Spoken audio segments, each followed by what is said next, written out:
Selamat datang di channel Kerja Gambar. Menurut penelitian, subscribe itu gratis, tetapi banyak orang yang menonton video ini belum subscribe.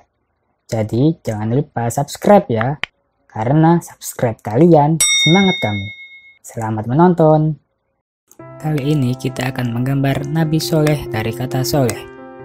Nabi Soleh adalah nabi dan rasul kelima yang patut diimani.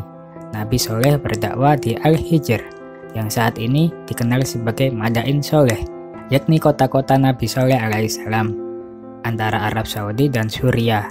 Beberapa rumah dan batu-batu diyakini sebagai peninggalan Nabi Soleh. UNESCO menetapkan peninggalan itu sebagai warisan dunia. Tuhan mengutus Nabi Soleh untuk membawa kaum Samud kembali ke jalan yang benar.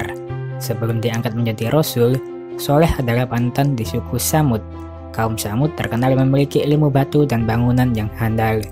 Namun, di sisi lain mereka menyembah berhala. Kaum Samud ini menempati tempat antara Hijaz dan Syam. Tempat tinggalnya dikenal sebagai Madain Soleh. Mereka diberikan nikmat tanah yang melimpah, kebun, buah-buahan. Mereka terampil memahat gunung dan dijadikan rumah-rumah. Namun, mereka disifati banyak membuat kerusakan dan berlebih-lebihan. Nabi Soleh alaihissalam pun mengajak kaumnya untuk meninggalkan berhala. Mereka meminta didatangkan mukjizat untuk membuktikan kebenaran Nabi Soleh sebagai seorang rasul. Kemudian muncullah seekor unta betina bunting dari batu yang tidak memiliki bapak dan ibu.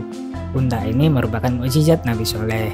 Nabi Soleh pun meminta agar kaum Samud memperhatikan unta tersebut dan membiarkannya makan dengan leluasa.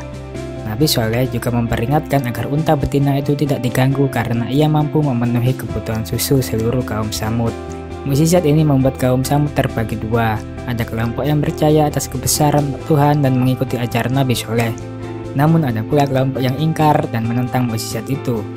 Mereka yang ingkar justru semakin kafir dan mengganggu si unta betina. Unta betina dianggap mengganggu hewan ternak lain, meminum banyak air dan berjalan dengan bebas. Lalu, para pemimpin di kaum Samud membuat rencana untuk membunuh unta tersebut. Seorang bangsawan bahkan membuat sayembara dengan hadiah besar untuk membunuh unta betina itu. Nabi Soleh kembali mengingatkan kaum Samud untuk bertobat sebelum azab benar-benar datang. Kaum Samud semakin tak senang dengan petuah Nabi Soleh. Mereka bahkan merencanakan pembunuhan Nabi Soleh. Namun, belum sampai rencana itu, Tuhan memerintah Nabi Soleh dan orang yang beriman untuk meninggalkan Al-Hijr, karena azab akan segera tiba. Azab itu muncul di hari keempat setelah pembunuhan unta itu.